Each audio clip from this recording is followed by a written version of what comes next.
Mostly lost in the Democratic and Republican primary contest last night, there were other races that deserve attention.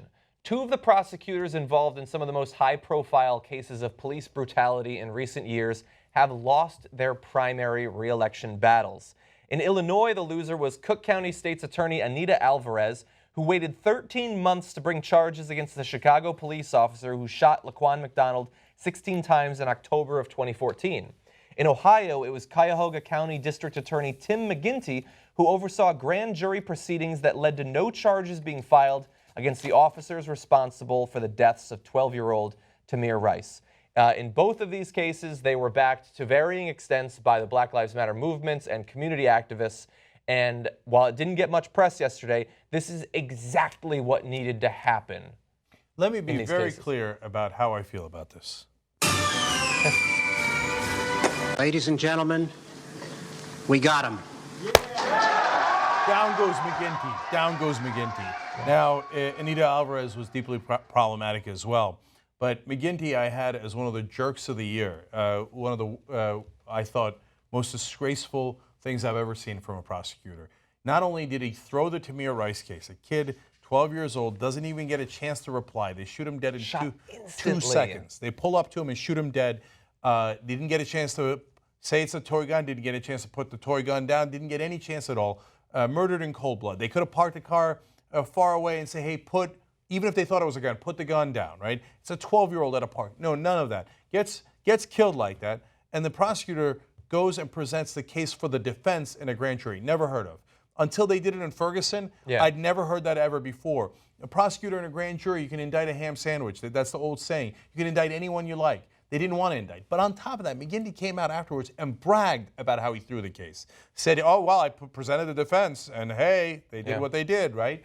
So the reason I'm ecstatic about this is not because I disagree with them. One, and I most certainly do. One, they didn't do their job, okay? They had to go because as a prosecutor, you're supposed to prosecute, not defend if you like the guys. I'll prosecute the guys I don't like. Oh, look at that, mostly black. But the ones I should prosecute, I don't prosecute because I like them.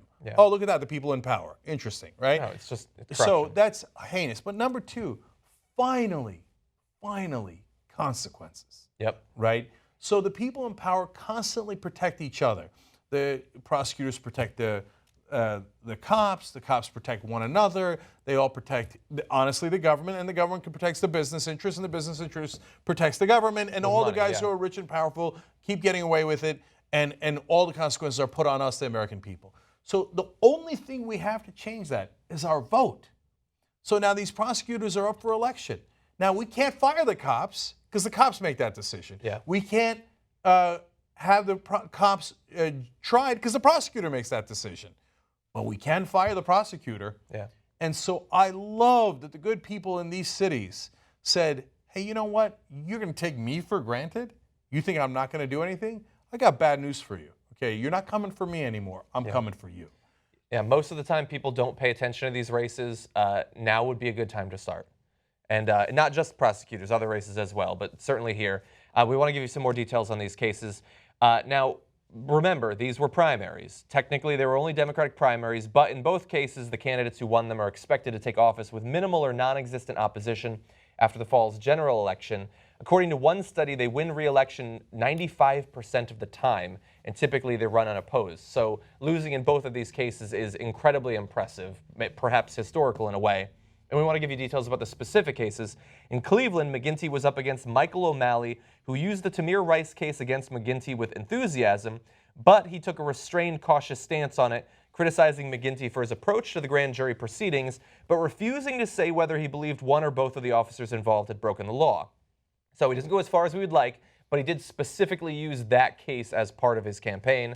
In Chicago, Alvarez's challenger was Kim Fox, who spoke without equivocation about holding police officers accountable when they kill innocent people. We have a quote from her. She said, "This wasn't difficult," talking about that case.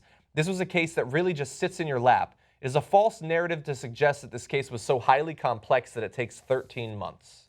So Anita Alvarez, who was the prosecutor, sat on it for 13 months for obviously political reasons. Obviously, yes. Rahm Emanuel didn't want that to go on before his election. So, hey, be cool, let me get reelected, and then we'll deal with this, which is a loathsome thing to do, right? Yeah. And the Chicago Police Department didn't want it investigated. So all the people that were powerful in Chicago got together and they said, hey, Anita, be cool, right?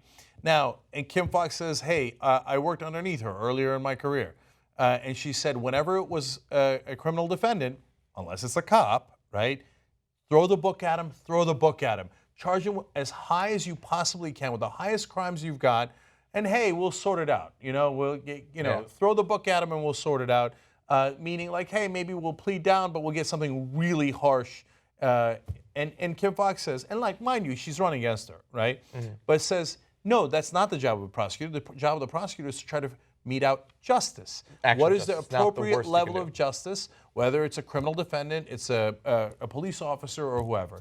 So the other part of this that I love is Black Lives Matter. They get all that heat from Fox News and the right wing. Oh, they're violent. There's no case of violence at all ever recorded. Not the case. Oh, they chanted the wrong thing once. They were kidding around with the cops, and they're allowed to chant whatever they want. It's a free country. Okay. Yeah. No, what did they actually do? They used political power, which is exactly what you're supposed to do. I bet Fox News comes out and paints this as, oh, and they're going to paint it as, oh, look at these Black Lives Matters guys intimidating prosecutors. No, no, no. You don't get any more American than getting involved in the political process and arguing for your person. And voting. And voting. They did it. They marshaled people together. They got people power, and they represented the community, and the community got what it wanted. What it wanted and what it desperately needed. You know what that's called? That's called democracy. Yeah, I looked it up. Technically, America is still a democracy in certain limited cases. Job well done. Yeah. Fantastic work. Yeah. Finally. Hopefully the first of many. A little bit of justice.